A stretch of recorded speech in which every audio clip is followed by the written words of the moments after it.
Fermerët që kultivojnë dru frutor po vijojnë me procesin e plerimit të pemëve, një ndër ndërhyrjet më të rëndësishme agroteknike të kësaj periudhe. Specialistët e bujqësisë theksojnë se ushqimi i duhur i bimëve ndikon drejt për drejt në zhvillimin e frutave, cilësinë e prodhimit dhe mbarvajtjen e sezonit.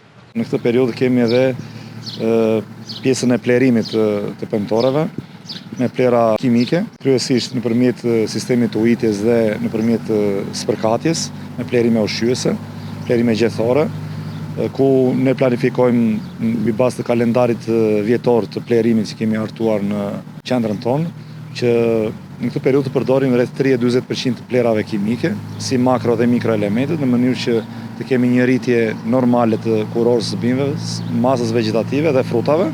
Sipas të lagjat, kësaj faze e pemët ka nevojë për element ushqyes që ndihmojnë në rritjen dhe formimin e frutit. Ai rekomandon që fermerët të respektojnë normat e plerimit, duke u bazuar në analizat e tokës dhe moshën e pemëve, për të shmangur si mungesat, ashtu dhe përdorimin e tepërt të plehrave.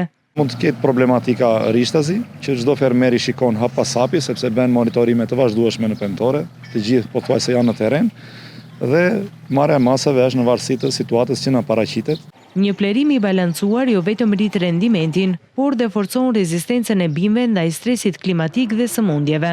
Ndërkohë fermerët janë të angazhuar në kryerjen e këtij procesi, me synimin për të siguruar një prodhim sa më cilësor dhe të bollshëm gjatë sezonit.